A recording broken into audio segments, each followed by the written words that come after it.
I'm Professor Joachim Krueger from Brown University. I'm here at Carnegie Mellon University to conduct an interview with Robyn Dawes. In May of 2005, the Association for Psychological Science sponsored a symposium in the honor of Professor Dawes at its annual meeting in Los Angeles. And in a day-long symposium, we had a dozen essays given by former colleagues and friends of Robyn's. And this interview complements the Festschrift volume. The essays give a pretty broad overview of the variety of topics with which Robyn has been involved and his abiding impact on the field. And in this interview, I hope to open yet another window into Robyn's intellectual life, Robyn the scientist and the man. Now, the Festschrift has been sponsored jointly by the Association for Psychological Science, the Society for Judgment and Decision Making, Carnegie Mellon University, the College of Humanities and Social Sciences, and Robyn's own Department of Social and Decision Sciences. The setting here is fairly informal, and we have agreed to have very few taboos in our conversation, so that's why I would like to call this conversation Dawes Unplugged. Now, Robyn, let's begin by taking a look back at your academic origins. And I understand that you were an undergraduate at Harvard University majoring in philosophy. Yes, philosophy seemed like a natural type of major. I was interested in the human mind. I specialized in ethics. I found some of the issues in philosophy very interesting. You know, where does ethics come from? Out there, a sort of Platonic idea, or is it simply a human construction? And if it's a human construction, is it arbitrary? If it's arbitrary, is it the particular ethical judgments that are arbitrary? Or is it the general principles that are arbitrary? Or is it emotionally based?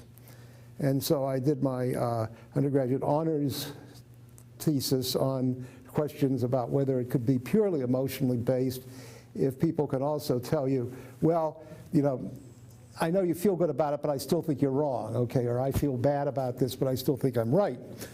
And that was about as far as it got, because what philosophy was basically a question of how well you could argue, I thought.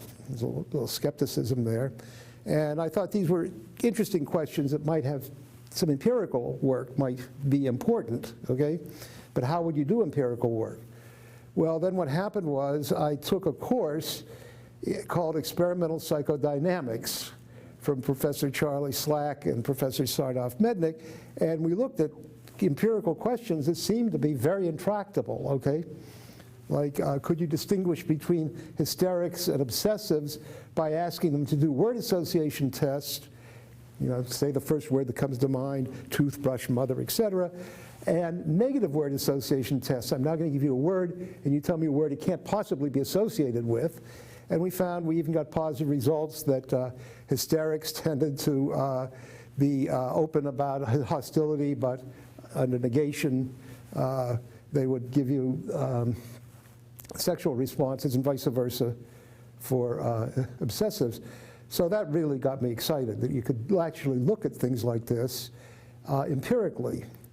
And so that led me to decide, well, maybe I wanted to try psychology as a major. The other thing was, and this led to some later work of mine, was that there was an experimental psychology course set up to demonstrate that totally untrained Harvard and Radcliffe students could be as good therapists as trained psychiatrists. Now, you know, what were the trained psychiatrists? They were generally people who were sort of brought into Metropolitan State Hospital from around the world. The training was questionable, but we were sort of randomly assigned to a client. And the client that I worked with had had a prefrontal lobotomy, which made things extraordinarily difficult. A very bright person, but couldn't concentrate for more than 10 seconds. And then what happened was there was a general depression, or recession, I guess you'd call it, in 1958, so that the family was willing to take her back if the employer was willing to take her back if the family was. No one wanted to make the first move, and therefore she rotted in the hospital, and that was sort of interesting. Now, as we'll get to, there's more systematic evidence that, in fact, amount of training and credentialing and so on really doesn't say how effective you are as a therapist. And Charlie was one of the first persons to test this out. Well, I had as I mentioned, a mediocre background in philosophy, to put it mildly, but I applied for graduate school in psychology anyway, and it was naturally to apply to clinical. And what was supposedly the best clinical program in the country, although we'll get to that, was the University of Michigan. So I applied to some places, and I heard from the University of Michigan on April 15th, which was the last day, according to the mores used, that they could invite me and I could accept. I was the last person on the waiting list. And I said, Slack, Charlie, I just got admitted to Michigan. He looked at me and he said, what? And I said, I just got admitted to Michigan. And he said, wire them back immediately before they realized they made a clerical error. So I wired them back immediately and I went to Michigan, unbeknownst to a heavily psychoanalytic, neo-psychoanalytic So you enrolled program. in the clinical program at the University of Michigan, and it was a bit of a rocky experience. Yeah, it was unpleasant. How long did it last and how did it end? How did it end? Well, the pleasant part was you could be creative and try to, you look at, free associate the people's free associations with the Rorschach ink blots, okay? They're supposed to say what they think it looks like, but basically it's very unstructured. And you could be very creative about it, Oh, look, this person sees Chinese junks on a lagoon, et cetera. Person must distance himself from emotional experience, blah, blah. And it all looked very good.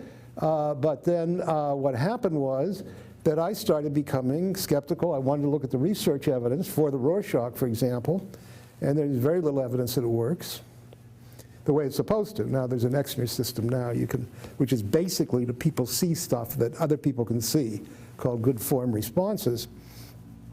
But at the time, you were just supposed to take it on faith that some expert had said, well, these responses mean this, and these responses mean that. Human movement means somebody's creative and involved in the world, this sort of stuff. It was all intuitive, and it made intuitive sense. But then I started reading and found out that, in fact, empirically, a lot of this stuff doesn't work. Then there were a couple experiences I had with clients that really struck me. One was, there was a client who had this delusion, and the delusion was that he was growing breasts, okay? And he was in my group, on a locked ward, by the way, because he had this delusion. That must be schizophrenia. And why did he think he was growing breasts? Well, earlier that week, one of his parents had committed suicide before he developed the delusion. Okay, made perfect psychoanalytic sense, right? And then what happened was a friend of mine, colleague of mine, looked at his testing, including the Rorschach, by the way, I'll be honest on that, and said, well, it looks like there's something organic here. What did the tests show? What did the organic tests show? They had never asked this guy to take off his shirt even, okay? He had just been sent to the psychiatric ward. And then 6 weeks on a locked ward in my group. And so when they asked him to take off his shirt, it was in fact true. He was growing breasts. He had Klinefelter syndrome, which is XXY. He hadn't noticed it because he'd been thin all his life. He then got depressed after the parent committed suicide. He noticed it, okay. Well, that's 6 weeks of his life just thrown out because people were so convinced about, oh, this is a fascinating delusion. And then I had one other client, and I found this really difficult. This was a young woman whose sin was to be sexually involved with an older man. She was 16, he was 30. And so they decided, well, she must be schizophrenic or something. And I met the woman, and I could understand, she was very smart, very vivacious, very attractive. And what happened was that she was depressed, and she was depressed because my parents have thrown me in this hospital. The doors are locked, okay? I must be something really wrong with me. And I went through the standard Wechsler Adult Intelligence Scale and the Rorschach and so on. And she had a very above average intelligence score. And the Rorschach was remarkable in that there was only one bad form response out of 41. The others were good form, meaning other people can see those in the same blots. And so I presented my analysis at the staff meeting, and my I guess supervisor. He called himself a supervisor. Actually, by then I had a fellowship.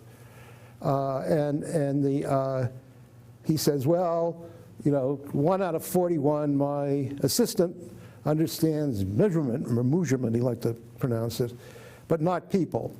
Let's look at that response. And he picks up the Rorschach blot and shows it all around to the people at the staffing and says, does this look like a bear to you? And it didn't look like a bear, right? One bad response.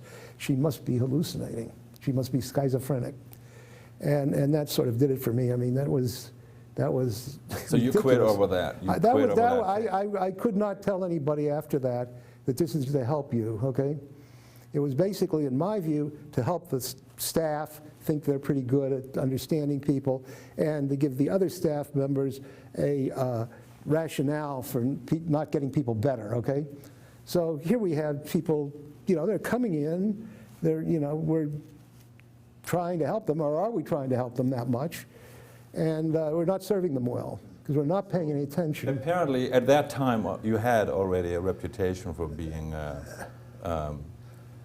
good at quantitative analysis. Yeah, well, I figured out on my own some of the stuff the late Paul Meehl had figured out about base race. Predate your formal involvement with mathematical psychology? Yes, because what happened was I got formally involved with mathematical psychology for 2 reasons. One is I loved it, okay? I had forgotten how much I loved mathematics when I was in high school. And I'd taken baby calculus, which seemed to be absurd. I mean, you just memorize the formula the night before the exam, apply it, and get an A. All right, big deal. And then the other thing was, I am linguistically incompetent. I can read French. Okay, that's the other language I can do it. I can write in French, but whenever I try to speak French, people burst out laughing. And they had started this idea that they're going to train you in languages by having you speak first. And oh my God, you know, they're never going to work in German, right? They had 2 language requirements, and I passed the French fine. I translated from Yéné Psychologique, a paper about how often a cockroach doubles back on itself in a straight maze. It's not a maze, in a runway, depending on the way the light's shown. And, I knew I'd never learn German, but I could substitute graduate courses in math. So without having had the intermediate courses, I started to take graduate courses, and I really enjoyed that. And I enjoyed very much the mathematical psychology program at Michigan, which was headed up by Clyde Coombs at the time. And he was very, very supportive and laissez-faire. And when I came up with my doctoral dissertation idea, he just wanted to support it because he liked it, okay? All right. So I'm going to say this, and you're free to disagree, of course. Let me claim that mathematical psychology is not so much an independent subdiscipline of psychology like others, but more like a set of tools that can be used to keep more substantive fields like social, cognitional, developmental, or clinical psychology on the straight and narrow. And it seems to me that's one of the ways in which you have used mathematical psychology over the years. Well, yes, I mean, mathematical psychology was, quote, a field for some years, but it isn't not a field anymore. I mean, there's a journal of mathematical psychology, but most of us, in a society, right, yes. But most of us have gone into what's called behavioral decision-making or other areas, trying to use mathematics as a tool that sort of keeps us honest. I mean, in the sense that if you have an idea, you want to be able to check it out, okay? And the mathematical modeling gives you some way of checking it out, and sometimes we're wrong. Okay? Yeah. And that's one of your early efforts to bring rigorous quantitative analysis and mathematical psychology to bear on social psychological topics was your work on attitude measurement. You published a book, and then there was a quite influential handbook chapter in 1985. There was the third yes. Edition of the Handbook of Social Psychology. And then it appears you kind of lost interest in the topics about attitude measurement and attitude-behavior relationships. Would you comment on how that happened? Well, first, on the topic of attitude measurement, the emphasis for years had been on measurement. We have to have precise measurement or good measurement, okay? And, well, it could be this attitude or that attitude was not the critical thing. But then it turned out, I did a little study saying, well, suppose we use the worst types of measurement techniques we know of. These are asymmetric categories, okay? For example, somebody tried to rate a police community relations program by asking the participants to say, was it poor, good, very good, or excellent? Okay, well, people avoid the thing at the end, and so they said, well, you know, they really liked this program, was good. Well, that was a terrible evaluation. I pointed it out somewhere, and the one of the people involved threatened to sue me for doing that because, of course, the police didn't like the program. He says, right in his letter. But, I mean, aside from gross things like that, if you just ask people to do rating scales or to provide numbers and so on, they do pretty good. They do a pretty good job. And so on my study, suppose we measured height with rating scales instead of rulers, what I did was use these rating scales, okay? I even had one short, tall, very tall, extremely tall for poor, good, very good, excellent. And then we just take the results and we do what's called a principal components analysis to get sort of an average. And it turns out that correlates very highly with actual physical height in inches. And so what I became convinced of was, well, what happens is that it's the thing you're measuring that's important, okay? If you're measuring something important, that's what you should be doing in order to have some sort of, quote, progress, whereas the emphasis had been on what's called representational measurement, which is to set up a system where your numbers wonderfully reflect whatever you're doing, however trivial or important it is. And then I sort of lost interest in that. The other thing in that attitude measurement chapter, which was fascinating to me, was this idea, well, are behaviors and attitudes consistent? Do attitudes consistently predict behaviors? So you have two famous studies. One is the LaPierre study, where he, way back in the late 20s, or early 30s, I guess, was it 30? It was published in 34. It was published in 34, but I think it was in the late 20s. He traveled around the country with this Chinese couple, and they were a personable young couple, and they never got turned away anywhere, despite the fact there was a great deal of national prejudice against Oriental people, and Chinese in particular. And then he called up these places and said, would you service Chinese people? And uniformly, they said no. And well, here was a discrepancy, right? What's going on? And so it says, well, attitudes don't predict behavior, but of course there was no variability in attitude. They all said no, and there was no variability in behavior. When faced with this nice, personable young couple, they all serviced them, okay? Now, at one point, they deliberately, LaPierre and the couple dressed up in old clothes and borrowed a cranky old car, you know, and they were turned away then. The other thing is a study, how often you go to church, predicted by your religiosity, okay? And so you have a test of religiosity and you see how often people go to church. Well, this is in Wisconsin, okay? And there are a lot of reasons to go to church or not go to church in Wisconsin, like bad weather in the winter, all right?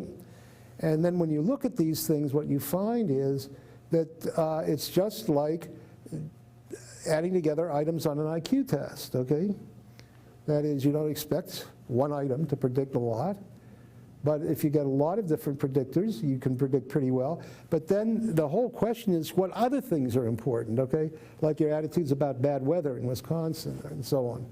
So that in a way, if you had no other factors there, you would expect all correlations to be +1 or -1, if there's a correlation at all. Now, in the LaPierre study, there wasn't. But what you're really implicitly finding out is how important these other things are. So that, you know, okay, I'm not denigrating attitude measurement, but that was my conclusion, that you're saying if your goal is to try to predict behavior very, very well, it's just a matter of what else is going on, okay? All right. And the way to achieve the goal is not to worry about what my measurement system looks like. Is it ordinal or cardinal or, you know, ordered metric or something like this? But what am I doing? What is this thing I'm measuring? Okay? is that thing I'm measuring going to work? All right, now I'd like to ask you about Paul Meehl. Okay. Whether you've met him or when, what kind of influence he's had intellectually or personally.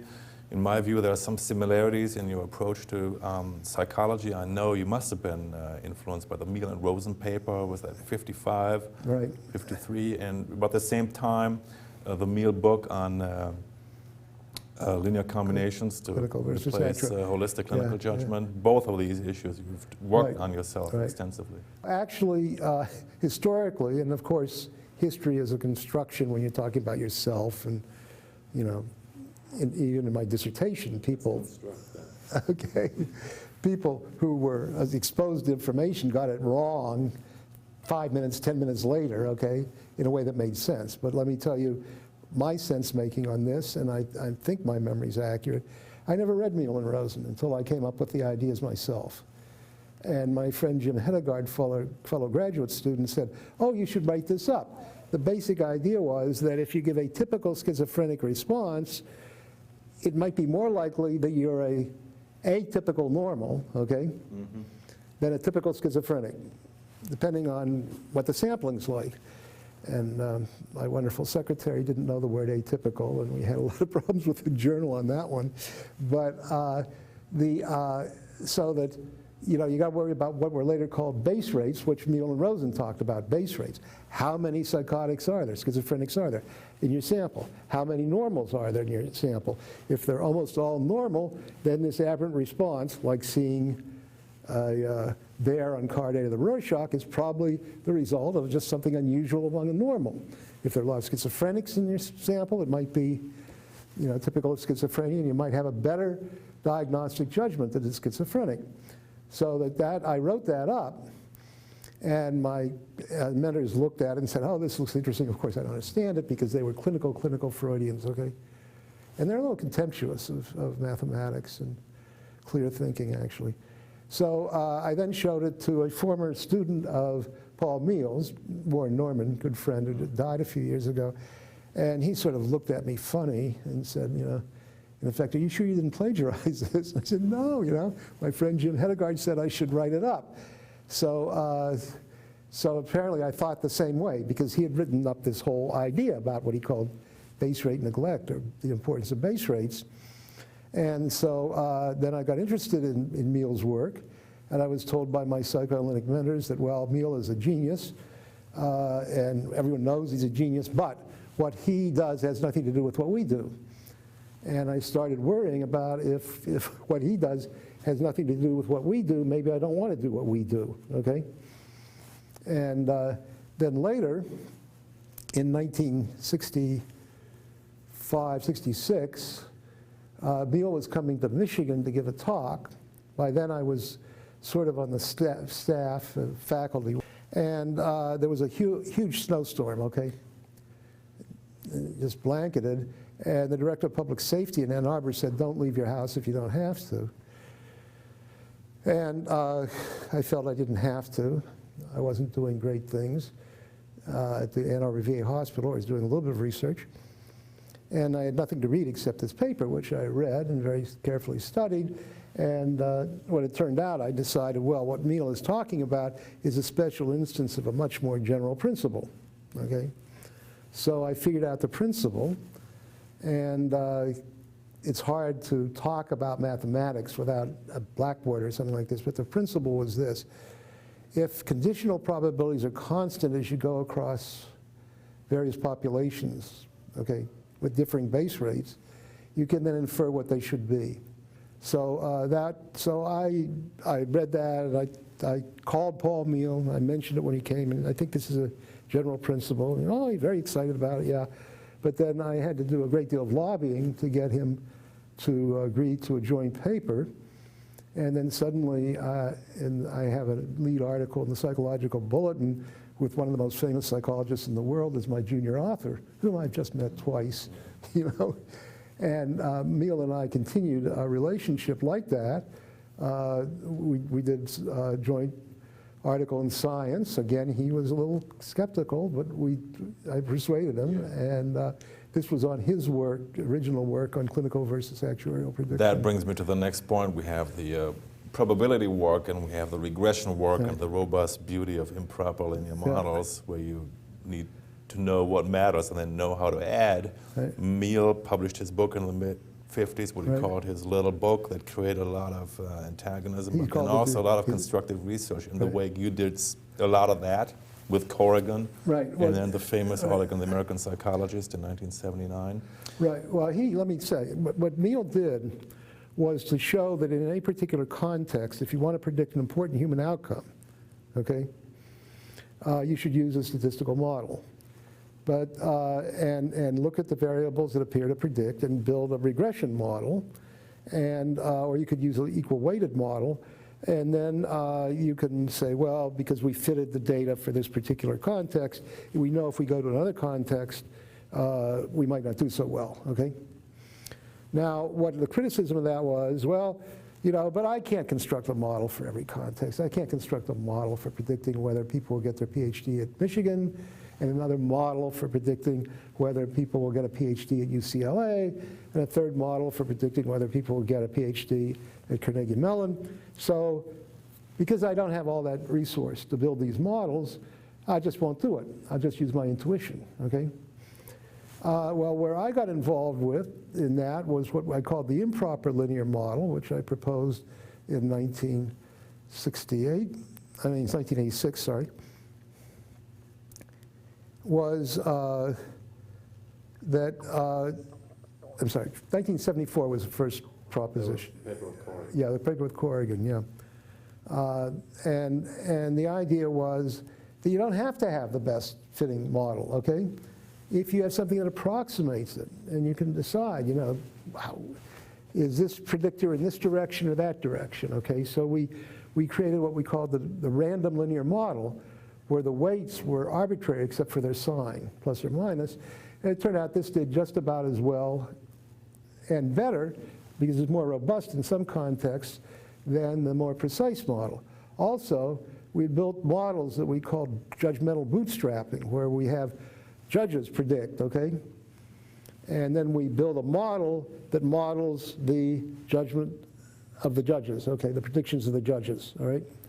And that seemed wonderful. That seemed sort of Pythagorean, okay, that the expertise of the judge resides in the implicit mathematical model the judge is using. And then it turns out, however, that the random linear models do every bit as well as these judgmental bootstrapping models. So the idea that we proposed, and it's become a little famous little sentence, is the whole trick is to know what variables to look at and then to know how to add. Right, and it needs to be applied. It can be applied in a lot of contexts in society. I know you focused a lot on graduate admissions, presumably because that's where you worked and where a lot of data were available, but also the applicability is very clear for clinical contexts. Yes, it is. And much of it was reviewed, again, the evidence was shown in your book, The 1994 House of Cards, and the title itself suggests like Dawes is back, and he's criticizing clinical psychology. He never got over quitting Michigan. Well, yeah, I mean, see, what's been the fate and the impact of that book? It's like my friend Trout calls it. It sort of seems irresponsible just to say, well, we want to look at the predictive variables and just weight them in some sort of arbitrary way, but weight them in the right direction, weight them reasonably, and make the judgment. Oh, shouldn't I spend time and, you know, sweat and so on trying to you know, figure out exactly what this person is like. And it turns out if you do this, you predict who's going to stay out on parole better than the parole interviewer does, who gets all this additional information. We have some evidence now that interviews don't work at all. We knew that, okay? But we have a wonderful new study. Unstructured interviews. Yeah, unstructured interviews, yeah. We have a wonderful new study, I like it. Jason Dane and I, this graduate student who's now at Penn, where we train our interviewers who are supposed to judge how well this actual undergraduate will do next semester in terms of GPA. And in some of the conditions, we train our interviewers to ask closed-ended questions, questions where the answer is yes or no. And then unbeknownst to the interviewer, in half these conditions, in half the condition, the yeses and nos are at random, okay? We don't tell our subjects that, because if we told them that, they would then want to figure out which condition they were in. So you ask effectively the same question 3 times, and if you get an inconsistent answer, you would say, this is a random condition, okay? Well, it turns out that our interviewers are equally impressed by the random yeses and nos as with real yeses and nos, and they are equally willing to make a bad prediction. We tell them the best prediction of next semester's grade point average is the overall grade point average up to now. We tell them what that is. That's the best statistical prediction, but they don't use it. They've had all this additional information either from honest yeses and nos or random yeses and nos or from honest answers to open-ended questions, okay? Now that's an interesting thing. More information is not necessarily better at all, okay? It can lead to confusion. It can lead you to fit your prior ideas, which might not be so good about what people are like, okay? In the parole interviewer example, you can have some ideas about, well, is getting religion good or bad or something, and that doesn't predict. What predicts is how young you were when you were first arrested, how many convictions you've had, and how many prison violations you've had. That predicts, okay?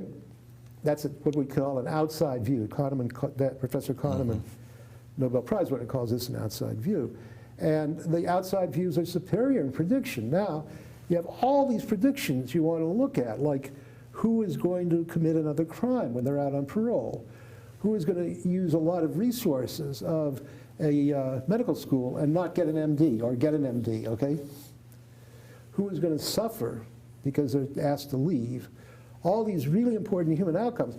And the intuition is because they're human, we couldn't just use a model, okay?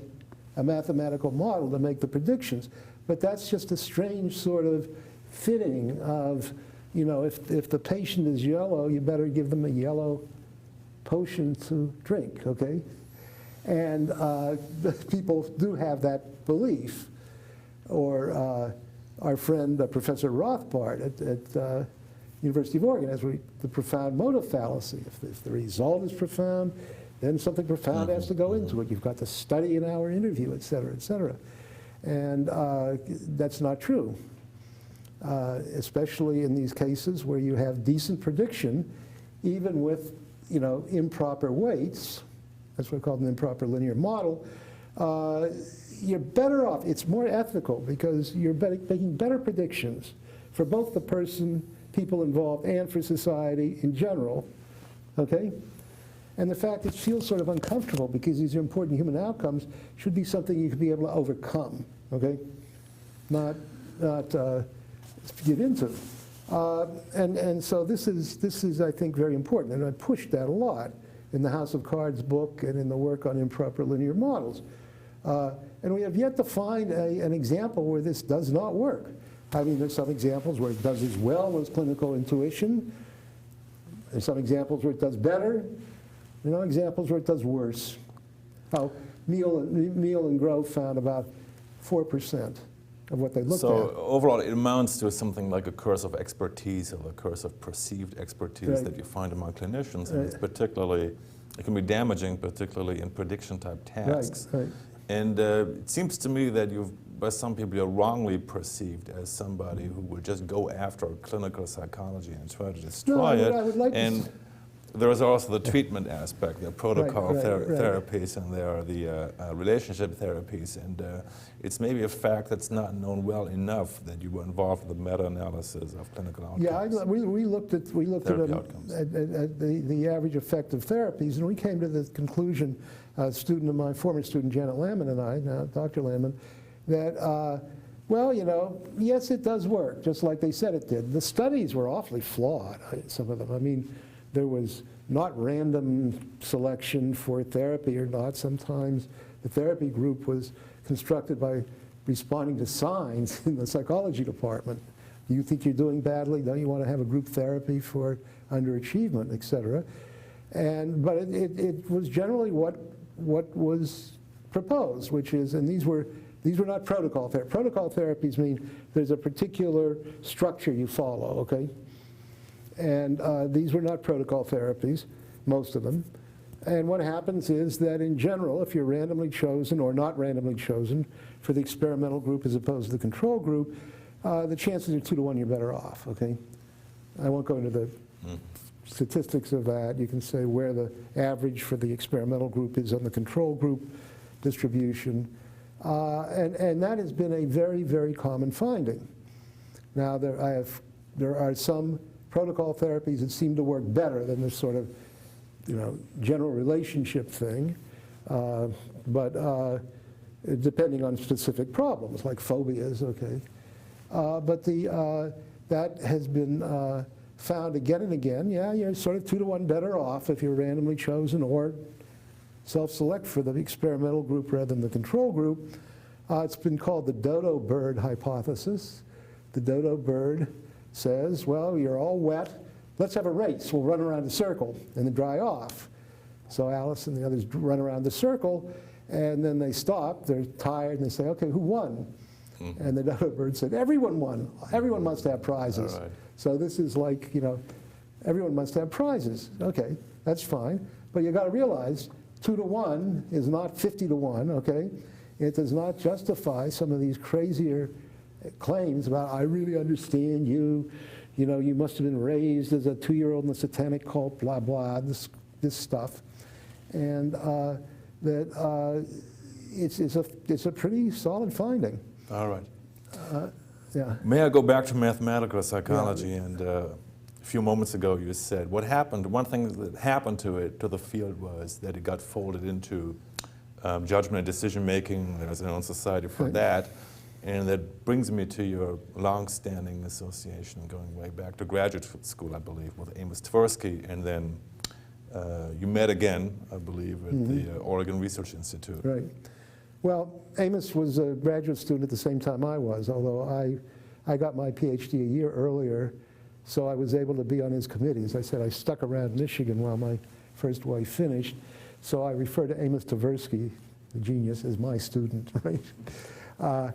And then he cooked up with Danny Kahneman, who had also been around Michigan, actually, at the time, was working in attention. And then later, they came to the Oregon Research Institute in the early 70s and decided they would rather be there than at the center in Princeton to develop their theories of heuristics and biases in behavioral decision-making. And I was very flattered, I found out later, because they used me as their first subject. And they say, well, if he falls for this, everyone will. Now, what are the heuristics and biases?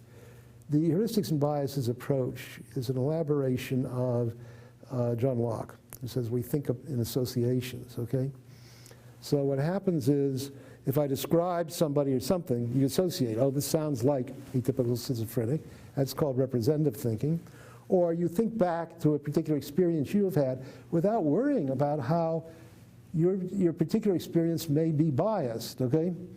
And there are crazy things like this. People say things like, well, I know that none of these child abusers get it over it on their own. They have to have therapy. Why? Because I've had child abusers in therapy. Some of them have gotten over it, right? What about all those who are not in therapy? What about the ones you don't know about? Well, that's not my experience. Therefore, I will just look at my experience, associate to my experience, and reach a conclusion. And this is, some people claim, well, that's ecologically valid, or this is, evolutionarily valid, or something like this. But it's really the terrible way of making a judgment or reaching a decision. Because your experience, all our experiences are biased, okay, in the sense that, we're not randomly sampling people, okay? But biased in the sense that I want to generalize them to a set of people that I'd be better generalized to if I'd randomly sampled. You follow me? Yeah.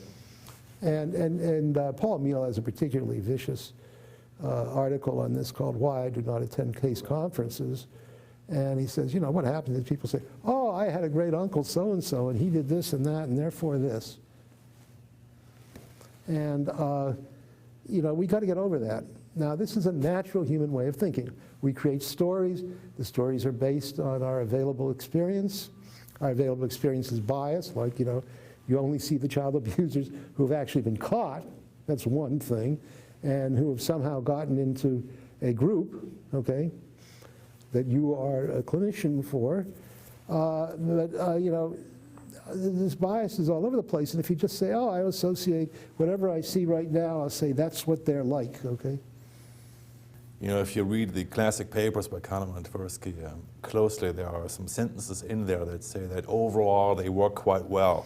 Right. And that means over cases, over applications of heuristics, you get correlations between predictions and outcome, and that's what other folks now from an evolutionary perspective or ecological perspective argue that this is a fast and frugal way to make decisions, and overall we do quite well. But yet we get systematic distortions in the process, and that raises the question of where does Dawes stand and what does Dawes recommend? If it produces irrationalities, what do we do? When do we suspend judgment? When do we give up? When do we turn to explicit quantitative modeling, actuarial decision making? Okay, well, it is true, for example, that the easier it is to think about something, probably the more accurate you are. I can think about what my office looks like and be more accurate than you can think of what my office looks like. You're just there a couple times. But that doesn't give an excuse for saying, therefore, I will just use ease of mental representation as a terrific cue to accuracy. And then you get things like lineup identification, where people believe, confidence, I see that person, and then it turns out, well, wait a minute, I've been a little involved in the Innocence Project. You know how many people have been cleared by DNA evidence of, who were in death row? And most of them were identified by people who were absolutely sure that this was the person they saw, okay? And that gets back to my original work on memory. When you are remembering something, you're here and now, okay? And people don't realize that because, memory seems like a replay of a video, and especially for those of us who think visually. So people are very overconfident, and you say, well, wait a minute, understand, this is a bias, okay? The ease with which you can recall something. And if the police make it easy for you to say that's the person, and then you convince yourself, okay, that's too bad for the justice system, and too bad for the person identified if the person is not the culprit. And so you can't just say, well, in general it works, okay? I mean, you can say that, some people say that. It's evolutionarily valid, okay? So there are a few problems here and there. The wrong people get executed, and so et cetera, et cetera. But I think those problems are very important because, especially, they're solvable. Okay. I mean, I'm on this national committee about eyewitness identification. There are solvable problems. There are ways of getting better identifications.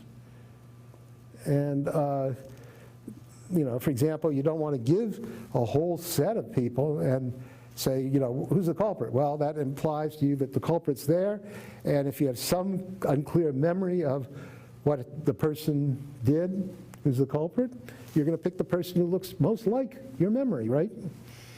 And Jonathan Schooler here, TIT, has shown that that's very manipulable, because I can ask you to describe the person who committed the crime and then create a problem where partly you're going to identify the person you described, or partly, the person who actually committed the crime who is in your memory trace, okay?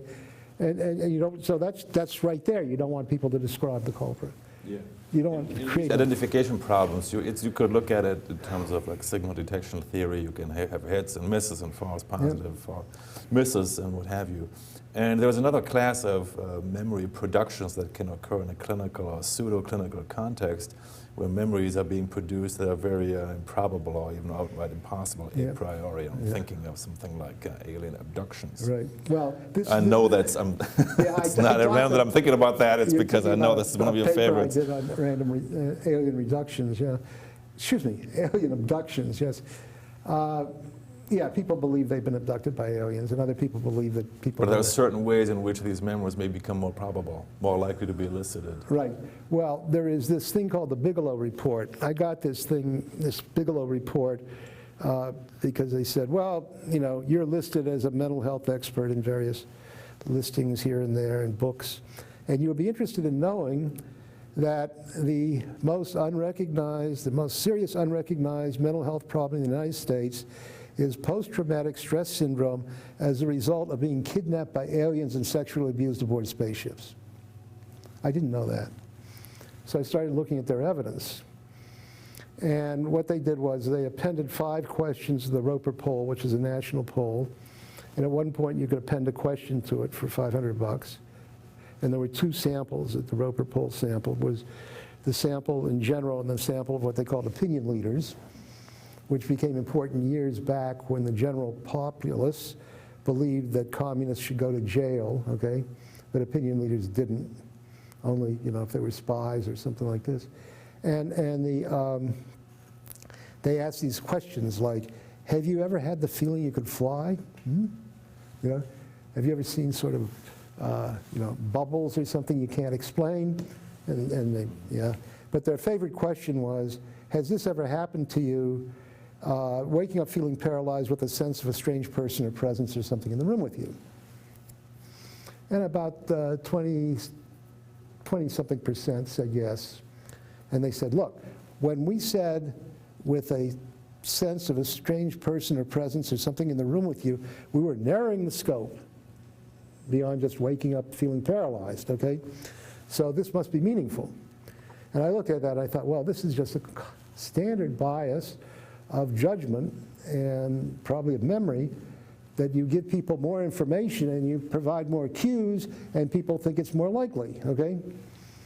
So Matt Mulford and I had this other studies, we were doing other studies, and we had a sample of about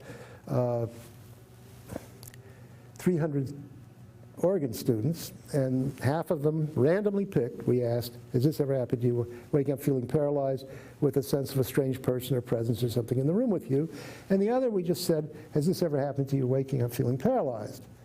And as I suspected, when we said we narrowed the scope, we got over twice as much memory, okay,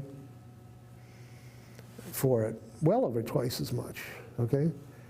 But of course, it can't, in statistical terms, it cannot be more likely that you wake up feeling paralyzed with a sense of a strange person or presence or something in the room with you than that you just wake up feeling paralyzed, right?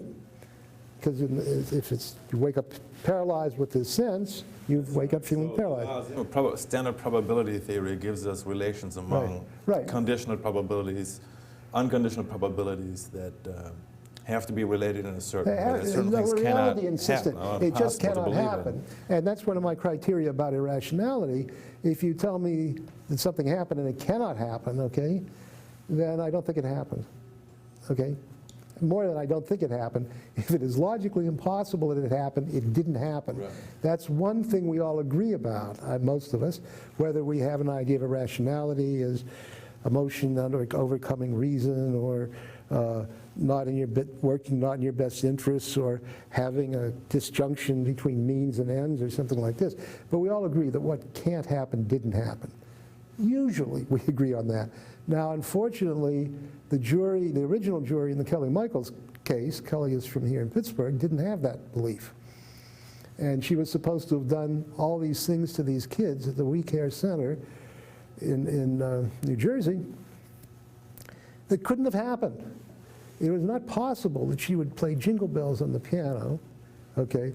She would have all these kids stripped. She would have the kids engage in sexual activities with her while she's playing Jingle Bells, of course, okay? And she smears them with feces and urine and so on, and then gets all the right clothes back on the right kids, gets them all clean, etc. This is in a half hour, okay? And no one notices anything until the, quote, experts come 6 months later and say, wasn't your kid acting a little strange back then, okay? And then you get to the usual memory thing. You want to make sense of the world. Oh, yeah, maybe it was, okay? And one of the tragedies of that is, besides Kelly spending 5.5 years in jail before the courts threw this out, was that these kids, probably many of them are convinced she abused them, okay? There was this rash in the late 1980s and 1990s of, preschool sexual abuse, okay? It started with the McMartin case, and none of the evidence was any good. The McMartin case the jury threw out, but some of these other cases they didn't, okay? And one of my favorite expert testimonies was from a case in San Diego. It was a Kiki. The defense attorney says to the clinical psychologist expert, you know, you said that these kids were accurate when they said there were giraffes in the back of the church and they were sexually abused on the backs of giraffes, right? She said, yes. How do you think they got giraffes in this church without anybody noticing? And the witness says, yeah, I was a little concerned about that. Maybe they were papier-mâché giraffes. How would they get paper? You know, it was just, it's a typical irrationality thing when you're confronted with the contradiction. This couldn't have happened, right? Then you start making excuses. It's like Uri Geller says, well, you know, my tricks don't work here, but I don't use tricks. It's my ESP doesn't work because there's skeptics in the audience, okay? Or skeptics are examining me, and that takes away my ESP. Right, so over the years, over many years, you've been quite concerned with rationality, irrationality in social life, and that requires some definition of what exactly do we mean by rationality. Now I've looked again, I revisited some of your papers, and there are several ideas. There's the idea of evidence, if it's available, if it's present, clearly contradicting a belief, then the belief should be given up. Then there is the idea of freedom from contradiction that is necessary for rationality. Then there's the idea, and this is not yours, this is one that you reject, right? I think is the idea, the popular among economists, that to be rational means to be rigorously self-interested.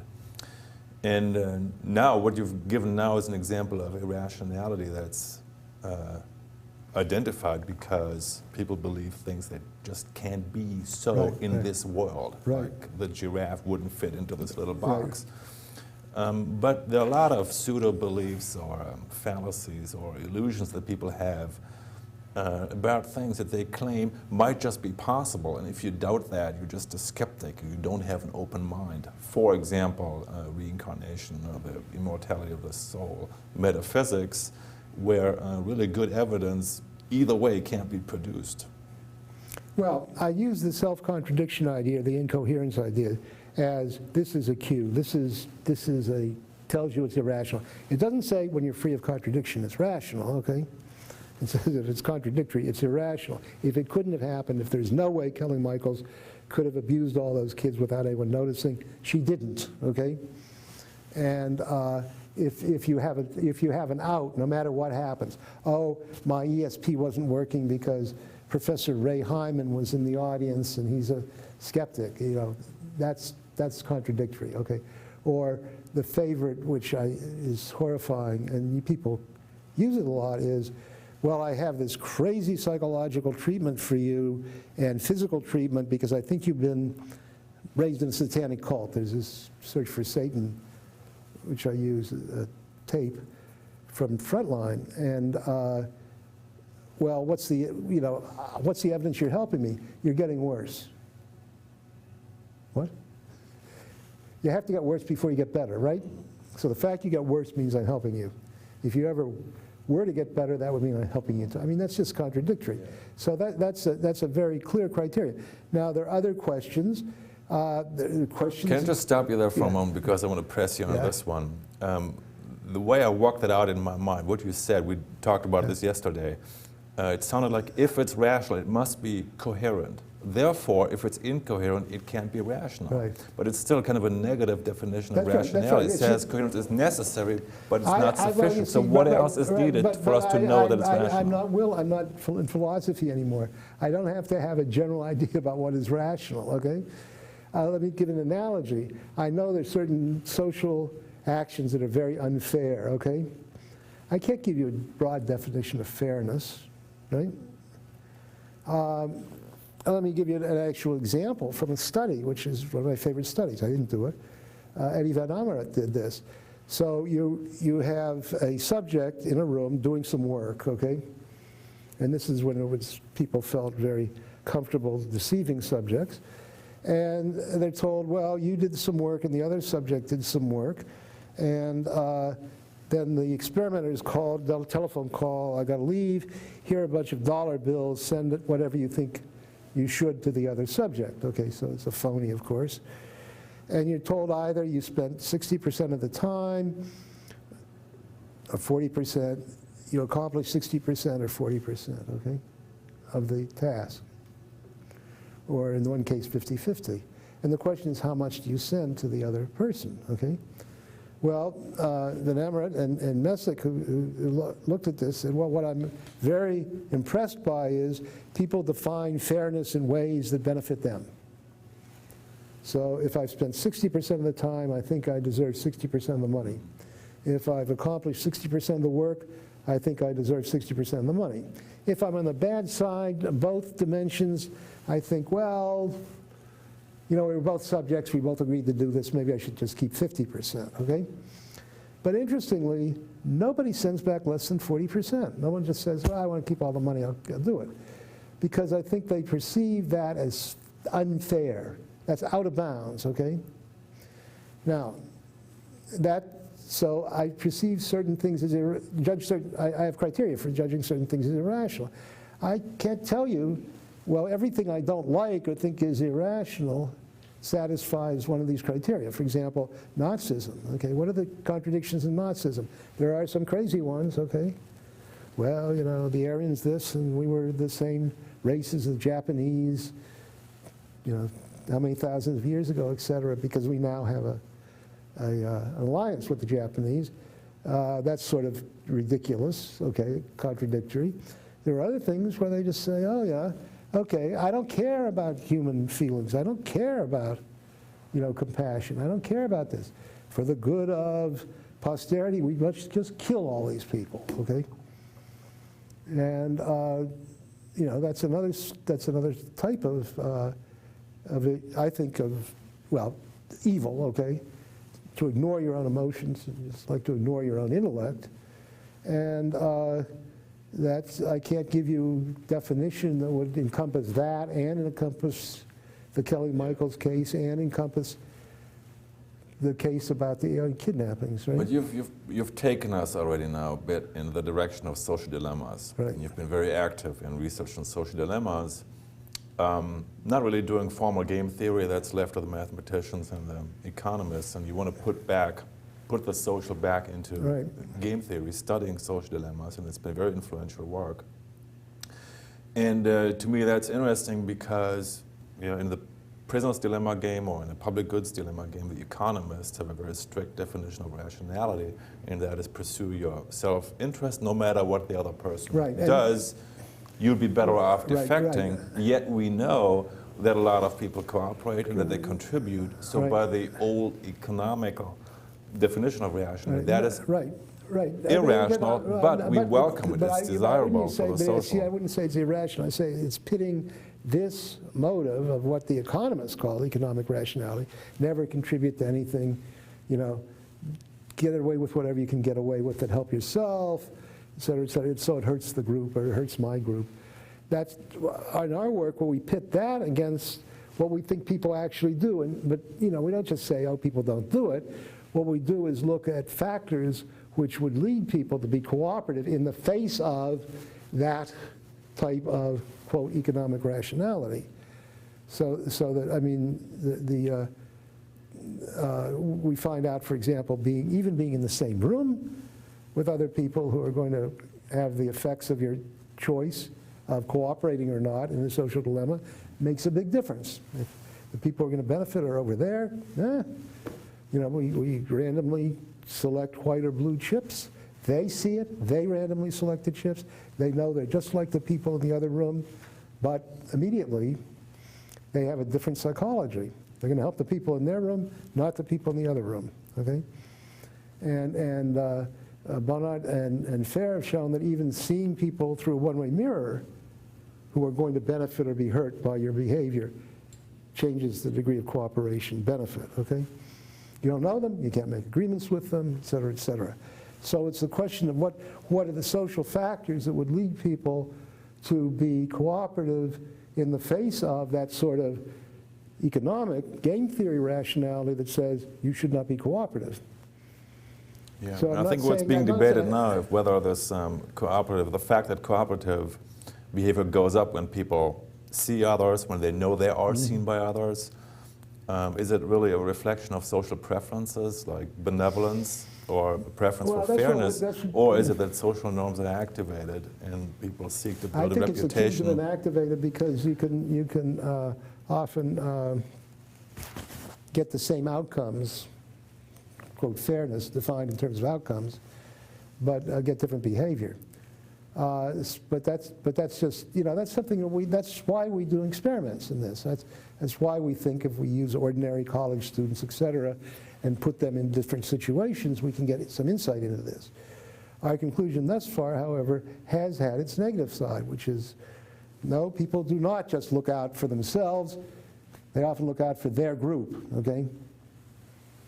Not for other groups, not for humanity in general, okay? It's this sort of heroism of the sacrificial soldier who scales the cliffs for his army, his country, okay, or her country now.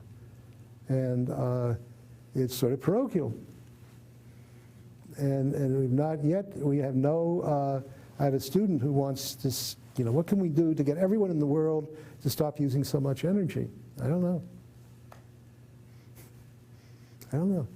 And you see, that gets back to withholding judgment. If you don't really have a good reason for believing something, well, you don't have to believe yes or no. Just withhold. Yeah. So I think the traditional view of game theory has been that, well, the challenge is to solve the free rider problem within the group. And for a while, they didn't worry about the existence of other groups, and that the groups themselves could be in a dilemma with one another. But within the group, how do you get people to cooperate within the group? And some suggestions were about, social conscience and have people internalize the norms to cooperate. And Garrett Hardin famously in his science paper on the tragedy of the commons, really, I think, ridiculed that idea. Yeah, well, and said if people, they meet up in a group and they make, let's communicate and they make promises, I will cooperate if you cooperate, but it really doesn't change the structure of the game, then indeed the temptation then after the discussion to defect, hoping that others will honor their promises, would be even greater. Well, that's an empirical question. So he called for a Hobbesian solution, just to have enforced. But he was arguing on strictly a priori, strictly, basis of what made sense to him. Psychologically, we find out that when we have exactly what you're talking about, which is a group member who rips off everybody else, okay, to benefit himself. We had such a person. We had to get him a interview in the health unit at the University of Oregon, right? Because he was so upset. He thought, of course, everyone would lie and just would promise to cooperate, but wouldn't cooperate. And it turned out he was the only liar. A group of 6 people. He got a lot of money compared to the other people, but he said we had to make an appointment at the health service.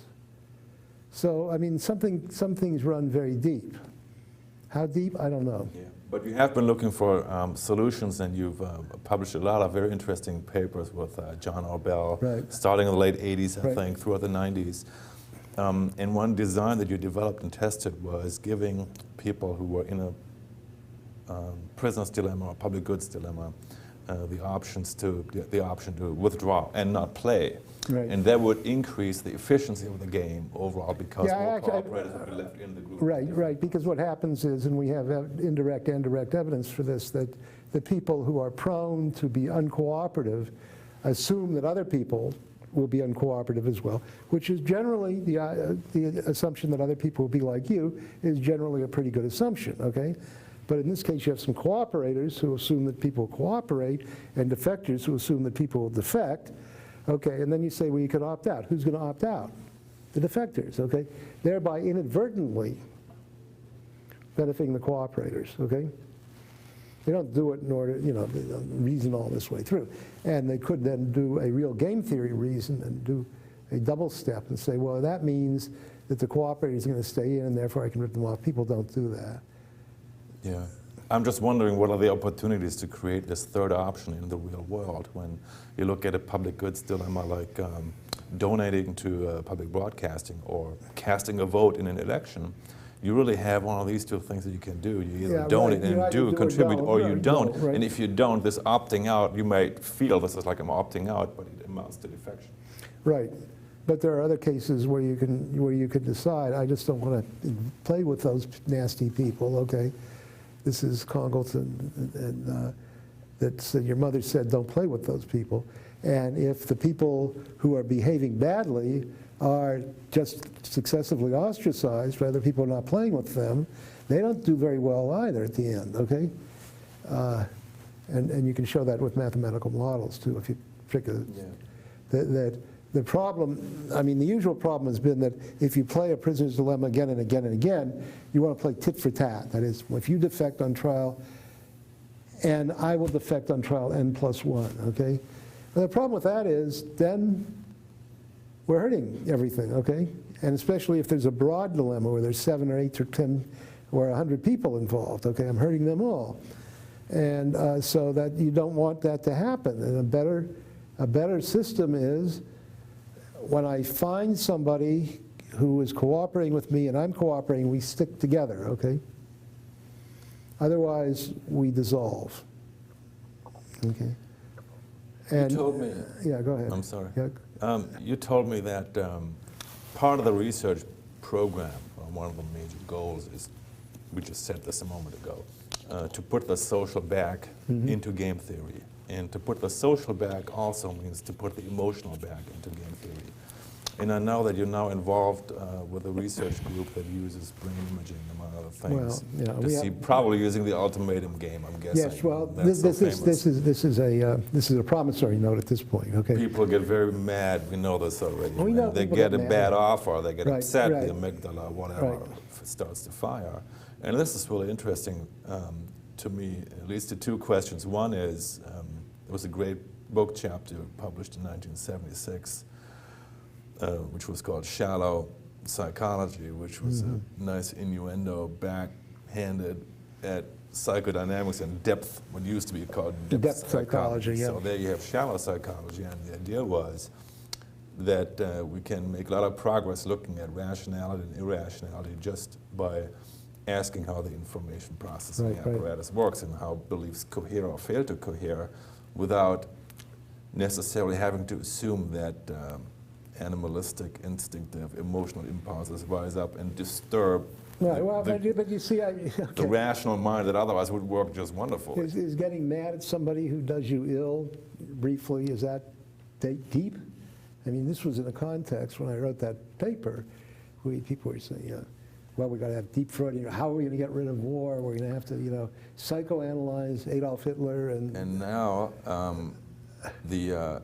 the other Adam Smith, the moral sentiment Adam Smith, and David Hume, these Enlightenment folks, philosophers, moral philosophers, are being rediscovered. And now people, behavioral economists, again, talk about moral passions and how they interact with rationality. So that, and a moment ago I asked, is there something missing in the definition of rationality? I don't Coherence have it, is necessary. remember, you already said you don't have it. I left but the philosophy, emotional, but the emotional, the role of emotions is coming back, and it's coming back in research, and now it's coming back in neuroimaging. Right. And maybe this is looking too far ahead, but I wonder if there will be, a few years from now, there may be a new conceptualization of rationality. Not as purely cognitive as we have had it now. No. Let's see. Okay. Let's see. We'll see. We'll and see. the other question is, some of us are worried about the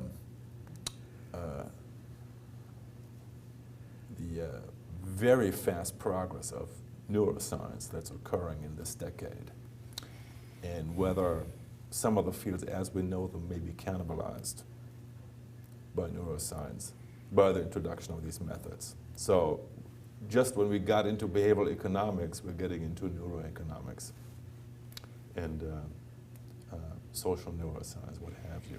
Would you venture a forecast? Yeah, I mean, this is my available experience, right? In 1958, Freudian psychology was going to explain all the problems in the world, okay? And then what was going to happen was that was going to be replaced by Skinnerian psychology, reinforcement principles. And then that's going to be replaced by other things. And, you know, this promissory note business about we have some grand scheme that is going to displace everything we believe right now, okay? Whether it's neuroeconomics or reinforcement theory or whatever, has never worked out. I'm very suspicious of it. I'm suspicious of ideologies. I'd like to see the evidence and not, oh, we are on the verge of, okay? It's amazing. On verge of is something that comes up again and again and again. There was this, we are on the verge of the decade of the brain. We're on the verge of the decade of behavior. Okay, we're going to make all these types of advances, and you know, if we make advances, fine. Okay, let's be skeptical. Let's really demand that someone who says I made an advance show you the evidence. Okay, but this on the verge stuff, I'm very dubious of. I have an analogy which I will not share. I will not share. Then this is a good point for us to end. I thank you very much, Robyn, for this conversation. I hope it will add to the book chapters we have in the Festschrift volume.